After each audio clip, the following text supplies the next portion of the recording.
Hello everyone, my name's Jack, and today I'm going to be talking about your first adventure playing Dungeons & Dragons. When you first go to play Dungeons & Dragons, you're going to need to get a group.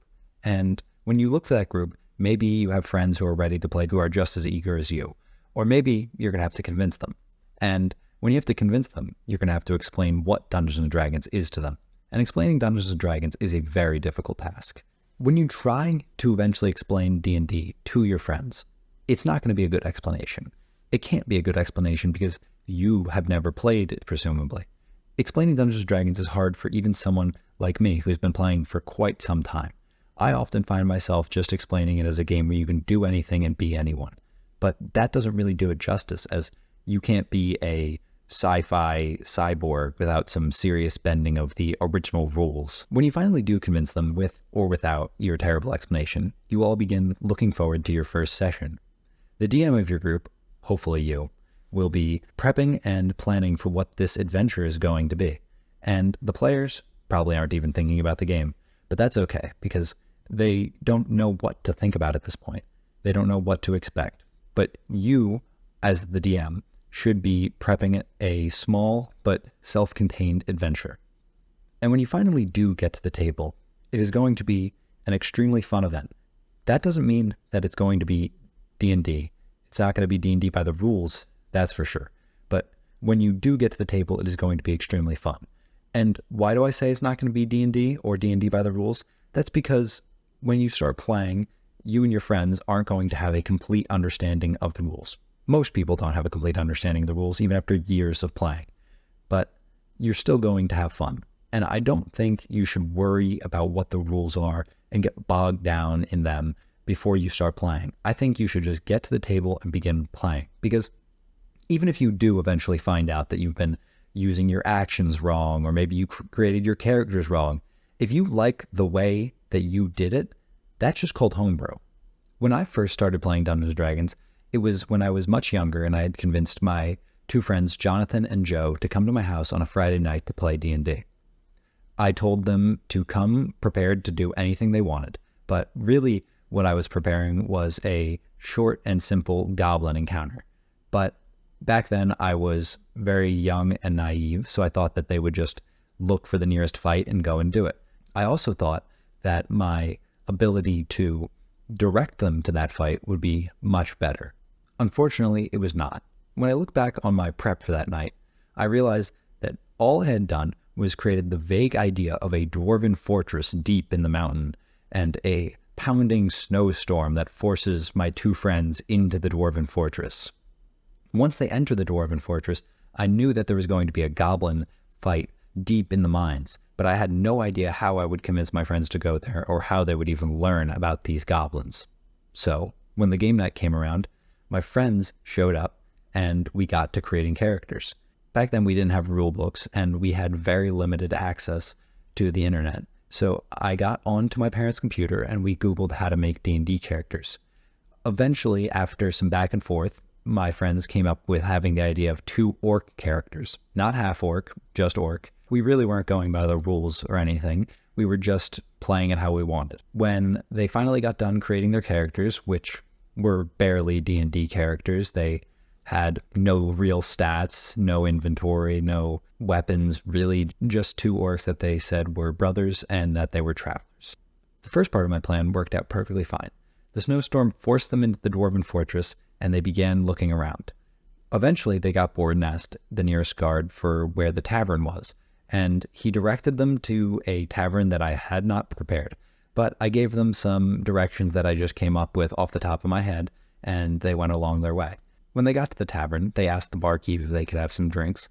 The barkeep asked for gold, and they claimed they didn't have any. The barkeep then said they couldn't have any drinks, and so they decided to do what was only rational and immediately kill the barkeep. I don't know how that combat went down, but what I do know happened next was they killed all the dwarves. I don't know how I let this happen. I don't really blame myself. It was the first time I'd ever DM'd. It was the first time I'd ever played D&D. But it was a complete mess. In total, we probably spent an hour and 45 playing the game, and that includes the hour we spent making characters. So it was maybe 45 minutes of them getting to the tavern and then slaughtering everyone in the tavern and the whole town. So a little awkward, but it was a fun first session. I look back on that as the moment that got me interested in D&D. A weird moment, I know, but still the moment that got me interested in D&D. If you are going to be a new DM for your first adventure, then I'd recommend starting extremely simple. I would recommend starting in a tavern. I know people bash the idea of starting in a tavern, but that's because they have started in a tavern thousands of times.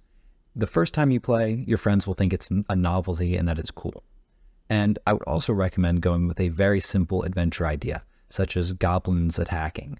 I would recommend going even as stereotypical as the blacksmith barges into the tavern and claims that his daughter has been kidnapped by the local goblin tribe. Through a couple clues, physical and witnesses to the event, your friends will eventually be able to track down where the goblins are and get to their hideout or goblin cave. Once they get to the goblin cave, you can do something basic like putting a couple goblins of different types throughout the entire cave and hideout. And then maybe you can put a hobgoblin or a bugbear at the end as the main bad guy. I know that is quite basic adventure design, and that if you kept playing that way, it would get quite boring. But this is only your first time playing. So doing it like that with a very static dungeon is okay, because your friends won't remember that the goblins weren't actually dynamically moving throughout the dungeon. They will just remember the time that they slayed a great bugbear and rescued the blacksmith's daughter. For your first adventure, I wouldn't even go as far as designing your own dungeon for the goblin cave or hideout. I would just go and Google goblin cave map, and then I would just take the first one off of Google and use that. Your friends aren't going to have seen it.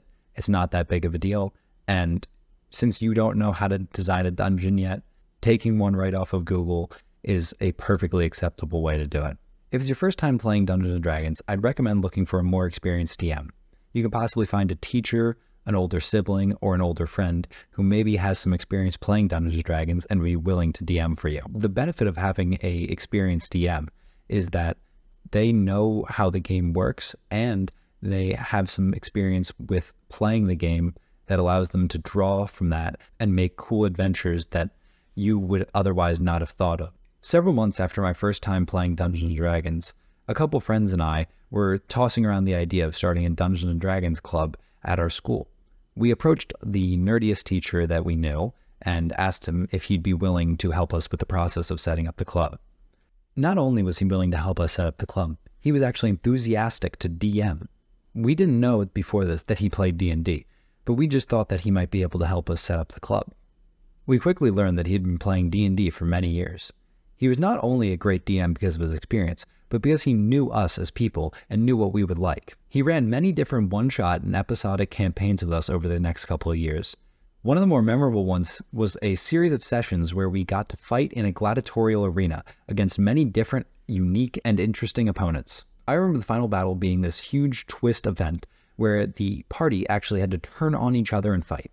Usually I wouldn't recommend having the party go and fight each other, but this DM knew us quite well and knew that we'd be okay with this. And as it was the last session that we'd ever be playing, it was completely fine, and we all had a blast getting to have our characters kill each other as the last hurrah to our wonderful D&D club. All of this is to say that if you have the choice of playing with an experienced DM, I would always recommend going for it. An experienced DM will bring a set of skills to the table that you did not know was even possible to have. What I want to leave you with is this. No matter how your first session goes, if it is with just you as the DM, with a couple of friends, maybe if one of your friends decides to DM for you, or maybe if you get an experienced DM if you're lucky, the session will be fun. I'm not going to say that you will follow all the rules and that it's going to be perfect D&D like Matt Mercer or like Dimension 20, but it will be fun. You will have fun the first time you play Dungeons & Dragons. The thing that makes D&D so special to us is that it's all about storytelling and imagination, two things that are innate to human beings that fill us with joy. Get out there and have your first adventure. I hope you enjoyed this video, and if you did, leave a like and a comment down below about what your first session was like. I'll make sure I'll read all of your stories down below. I hope you have a good day, week, month, and year. Thanks for stopping by.